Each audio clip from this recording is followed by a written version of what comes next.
ओम शांति। मुरली अमृत की धारा है धारा, जो देती है दुखों से किनारा। तो आइए, आपका स्वागत है मुरली अमृत की धारा में।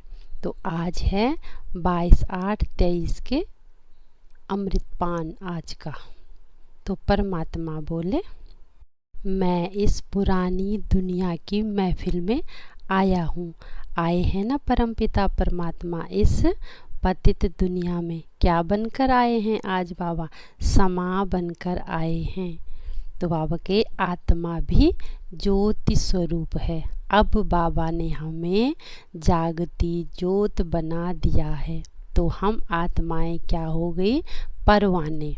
और परमपिता परमात्मा समा। तो हमें इस समा पर क्या होना है? फिदा होना है।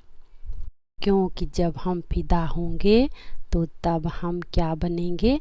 पावन बनते जाएंगे। फिर बाबा ने कहा, कई बच्चों की क्या होती है? पुरुषार्थ में चींटी मार्ग सा क्या है? उनकी अवस्था होती है। तो ये कौन से बच्चों की आदत होती है? ऐसे जो बाप से रूठ कर क्या कर देते हैं? पढ़ाई छोड़ देते हैं। तो माया उन्हें अपनी तरफ खींच लेती है, इसलिए वो पुरुषार्थ में आगे नहीं बढ़ सकते हैं। तो उनको ही चींटी मार्ग के चींटी मार्गी वो रह जाते हैं। तो बाबा ने कहा, बच्चों को मुरलीधर बनने का शौक होना चाहिए, क्योंकि परम पिता परमात्मा क्या हैं? सर्वशक्तिमान हैं। और वो हम बच्चों को भी मास्टर सर्वशक्तिमान बना रहे हैं। फिर बाबा कहे, ये ज्ञान स्वयं में सुनकर यानी धारण कर औरों को भी सुनाना है। इस पढ़ाई की हमें बहुत बहुत कदर करनी है और मुरली कभी भी मिस नहीं करनी है।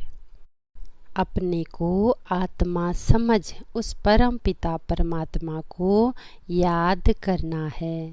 शरीर का भान अब छोड़ देना है। अशरीरी बनने का अभ्यास करना है। फिर बाबा कहे, भारतवासी ही शिव जयंती मनाते हैं। शिव है ही परम पिता परमात्मा, सभी आत्माओं का वह बाप है। तो वे आते भी जरूर हैं। मंदिर भी देखो शिव के कितने ढेर के ढेर बनाते हैं। तो ये क्या है? उनकी यादगार है। क्योंकि परम पिता परमात्मा जरूर आए थे और इस समय आए हुए हैं इस संगम पर। क्योंकि सारी दुनिया क्या बन गई है? पतित बन गई है। और परमात्मा आकर उसे पावन बनाने की शिक्षा दे रहे हैं। क्योंकि परम पिता परमात्मा को ही क्या कहते हैं? पतित पावन कहते हैं। तो अभी है पतित दुनिया की महफिल। फिर बाबा हमें पावन दुनिया की महफिल में ले जाने के लायक बना रहे हैं। तो हम बच्चों को बाबा को सच्चाई की सर्विस का सबूत भी देना है। यह भारत खंड भी अविनाशी है। बाप भी अविनाशी वर्थ प्लेस हैं। तो बाप भी क्या हैं? अविनाशी है। उनकी ही महिमा गाई जाती है। कहते हैं ना, तुम्हारी महिमा अपरंपार है। बाबा ने फिर समझानी देते हुए कहा है कि परम पिता परमात्मा की इतनी महिमा क्यों गाई जाती है?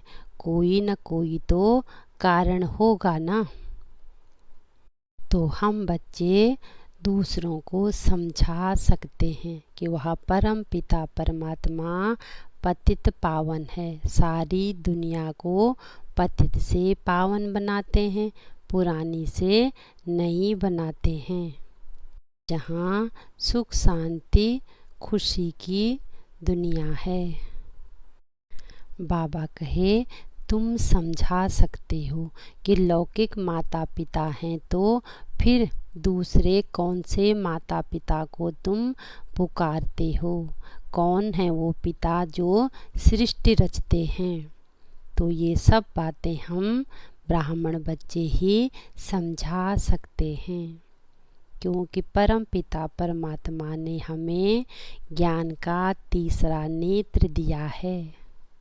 बाबा कहे, सतयुग में देवी देवता धर्म श्रेष्ठ धर्म, कर्म भी श्रेष्ठ हैं, क्योंकि हम अभी पुरुषार्थ कर रहे हैं। सतयुग में हमें प्रारब्ध मिलती है।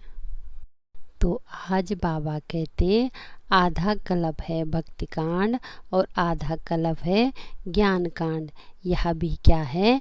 ड्रामा में नोंद है। तो बाबा कहे, तुम ब्राह्मण बच्चों को मुरली रोज सुननी है।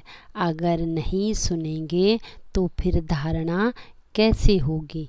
इसलिए हमें कभी भी मुरली को मिस नहीं करना है। तो हमें शिव बाबा के साथ कनेक्शन रख, ब्राह्मणियों से भी कनेक्शन रखना है, क्योंकि मुरली डायरेक्ट शिव बाबा उन्हें पहुंचाते हैं। इसलिए सबका हमें सम्मान करना है और औरों को भी बाबा की याद दिलाते रहना है। सर्विस का सबूत भी ज़रूर देना है। तो हमें अशरीरी बनने का पुरुषार्थ करना है और पुरुषार्थ कर सर्विस का सबूत ज़रूर देना है। मुरली भी रोज पढ़नी भी है और पढ़ानी भी है और धारण भी करनी है। बाबा कहे, तुम्हारी आदत इतनी पक्की हो जानी चाहिए कि नेचुरल अटेंशन यानी आत्मा को न्यारा होने का, प्यारा बनने का नेचुरल अभ्यास हो। मैं आत्मा न्यारी और बाबा की प्यारी हूँ। जैसे अभी अभी कर्मणा के लिए देह में और अभी अभी इस देह से न्यारी वाणी से परे होने का हमें अभ्यास करना है, क्योंकि न्यारेपन से हमें क्या मिलेगी? शक्ति मिलेगी और शक्तिशाली वाइब्रेशन सारे वातावरण में फैलेंगे तो हमें सहज ही सिद्धि प्राप्त हो जाएगी। इसलिए हमें अपने नेचुरल अभ्यास पर भी अटेंशन देने का भी टेंशन नहीं करना है, नेचुरल आदत बना देनी है। और व्यर्थ संकल्पों का भोजन भी नहीं करना है, अशरीरी बनने का अभ्यास करना है। हम ब्राह्मण बच्चों को संपूर्ण समर्थ बनना है। बाबा कहे, तुम्हारा अब इस शरीर में रहते हुए भी तुम्हारा ताल्लुक अब बाप से है, तो हमें अशरीरी बनना है। धारण करने की मुख्य पॉइंट, रोज मुरली सुननी है। शरीर में रहते हुए भी शरीर से कोई ताल्लुक नहीं रखना है, क्योंकि हमारा ताल्लुक अब एक बाप के साथ है और इस पढ़ाई की हमें कदर करनी है। मुरलीधर बनने का भी हमें शौक रखना है, पुरुषार्थ का भी और सच्ची सर्विस का भी बाबा को सबूत देना है। वाणी से परे और न्यारे होने का अभ्यास ज़रूर करना है, क्योंकि अभ्यास करेंगे तो फिर नेचुरल हो जाएगा। और शुद्ध संकल्पों का भोजन करना है। तो ऐसे हीरे तुल्य जीवन बनाने का प्राण प्यारे बाबा को दिल से शुक्रिया शुक्रिया शुक्रिया। ओम